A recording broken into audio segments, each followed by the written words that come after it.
এবার শীতকে সঙ্গে করে ঝড়ের গতিতে এগিয়ে আসছে ভারী বৃষ্টি।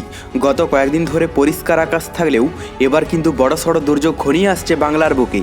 কিন্তু ঠিক কোন এলাকায় বড়সড় দুর্যোগ ঘনিয়ে আসবে এবং কোন দিকেই বা হাড় কাঁপানো শীত পড়বে তা নিয়ে এই ভিডিওতে আপনাদেরকে বিস্তারিতভাবে জানিয়ে দেব। আপনি ভিডিওটি অবশ্যই শেষ পর্যন্ত দেখবেন। ভিডিওটি ভালো লাগলে একটি লাইক করবেন, আর এইরকমই লেটেস্ট ও হেল্পফুল ভিডিওগুলি সবার প্রথম দেখার জন্য আমাদের চ্যানেলটিকে সাবস্ক্রাইব করে পাশের বেল আইকনটি বাজিয়ে দেবেন। চলুন এক নজরে দেখে নেওয়া যাক। পশ্চিমী ঝঞ্ঝার প্রভাবে তাপমাত্রার ওঠানামা চললেও মঙ্গলবার থেকে ফের পারদ পতনের ইঙ্গিত দিয়েছে আবহাওয়া দপ্তর। কিন্তু পারদ এইভাবে ঊর্ধ্বমুখী হলো কেন?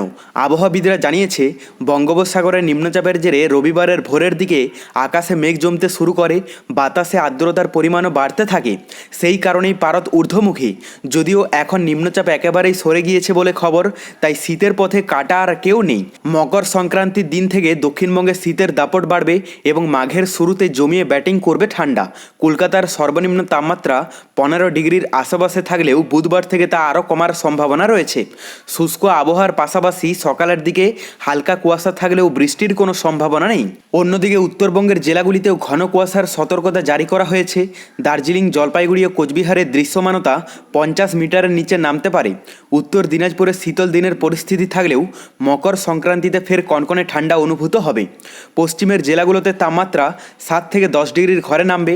আগামী 48 ঘন্টায় আবহাওয়ার বিশেষ পরিবর্তন না হলেও সংক্রান্তিতে শীতের নতুন স্পেল শুরু হচ্ছে। তো আজ আমরা লাইভে দেখে নেব পশ্চিমবঙ্গ বাংলাদেশের আবহাওয়ায় কতটা কি ফারাক লক্ষ্য করা যাবে এবং নতুন কোনো দুর্যোগের সম্ভাবনা রয়েছে কিনা। প্রথমে আমরা যদি আজ সকালের দিকটাতে পশ্চিমবঙ্গের দক্ষিণবঙ্গের কথা বলি, তো এখানে কলকাতা সহ বেশিরভাগ এলাকার আকাশ কিন্তু পরিষ্কারই দেখতে পাওয়া যাচ্ছে।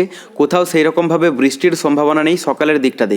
কিন্তু আমরা যদি উত্তরবঙ্গের আপডেটটা দেখে নিই, তো উত্তরবঙ্গের মধ্যেও বেশিরভাগ এলাকার আবহাওয়া পরিষ্কার থাকবে। এখানে দার্জিলিং, কালিম্পং, জলপাইগুড়ি, আলিপুরদুয়ার, কোচবিহার এই সমস্ত এলাকাগুলোতেও কিন্তু পরিষ্কারই দেখতে পাওয়া যাচ্ছে।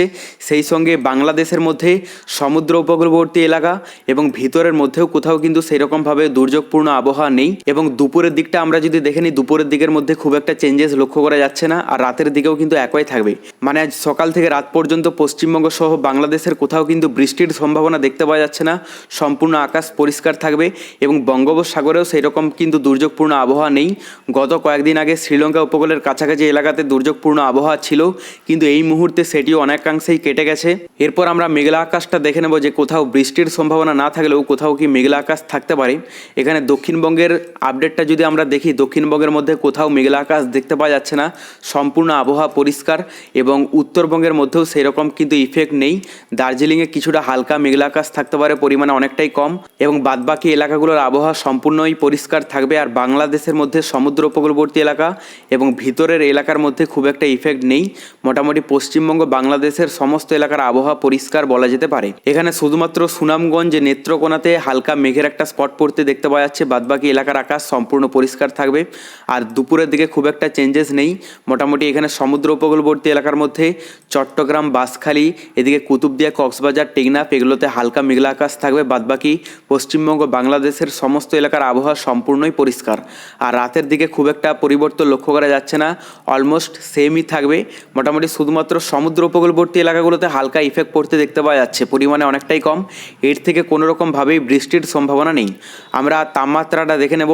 আজ দুপুরের দিকে আমরা যদি দক্ষিণবঙ্গের এলাকাগুলোর কথা বলি, তো এখানে কলকাতায় 23, হুগলিতে 22, বাঁকুড়ায় 21, পুরুলিয়ায় 21, বর্ধমানে 22, বোলপুরে 22, আসানসোলে 22, জামশেদপুরে 22, এদিকে খড়গপুরে 22। তো মোটামুটি 21 থেকে 22 ডিগ্রির মধ্যেই তাপমাত্রা থাকবে দুপুরের দিকটাতে বেশিরভাগ এলাকায়। আর উত্তরবঙ্গের যদি কথা বলি, দার্জিলিংয়ে 18 ডিগ্রি, এদিকে কালিম্পংয়ে 20, কার্শিয়ংয়ে 19, শিলিগুড়িতে 22, আর এদিকে জলপাইগুড়ি, আলিপুরদুয়ার, কোচবিহারে কিন্তু 21 ডিগ্রির মধ্যেই দেখতে পাওয়া যাচ্ছে।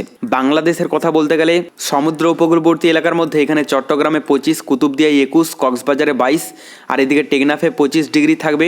আর বাদবাকি ভিতরের এলাকার মধ্যে অধিকাংশ এলাকার তাপমাত্রা থাকতে পারে 21 থেকে 22-23 ডিগ্রির মধ্যে। তবে এখানে কুমিল্লায় এবং ঢাকাতে একটু বেশি দেখতে পাওয়া যাচ্ছে। ঢাকাতে 25, কুমিল্লায় 25, কামালপুরে 24, রংপুরে 21, রাজশাহীতে 21, খুলনায় 24। তো মোটামুটি 21 থেকে 24-25 ডিগ্রির মধ্যেই থাকবে। রাতের দিকটা আমরা দেখে নেব। তো এখানে রাতের দিকে প্রথমে আমরা যদি কলকাতার তাপমাত্রাটা দেখে নিই, কলকাতাতে 17 ডিগ্রিতে নেমে যাবে, হুগলিতে 15, আর বাকি বাঁকুড়া, পুরুলিয়া এগুলোতে 11-12 ডিগ্রির মধ্যে থাকবে। বর্ধমানে 14, বোলপুরে 13, আসানসোলে 13। তো মোটামুটি বলাই যায় যে 11 থেকে 12-13 ডিগ্রির মধ্যে বেশিরভাগ এলাকার তাপমাত্রা থাকবে।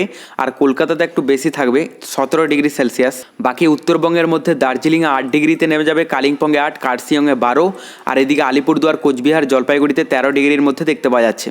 বাংলাদেশের মধ্যে সমুদ্র উপকূলবর্তী এলাকাগুলোতে 18 থেকে 20 ডিগ্রির মধ্যে থাকবে, আর ভিতরের এলাকার মধ্যে অধিকাংশ এলাকার তাপমাত্রা থাকতে পারে 13 থেকে 14-15 ডিগ্রির মধ্যে। তবে ঢাকাতে 17 এবং কুমিল্লায় 16 ডিগ্রি দেখতে পাওয়া যাচ্ছে। তবে পরবর্তীতে বঙ্গোপসাগরে নতুন কোনো সিস্টেমের আভাস পেলে আমরা আপনাদেরকে লাইভে জানিয়ে দেব। তার জন্য চ্যানেলটিকে সাবস্ক্রাইব করে রাখতে ভুলবেন না।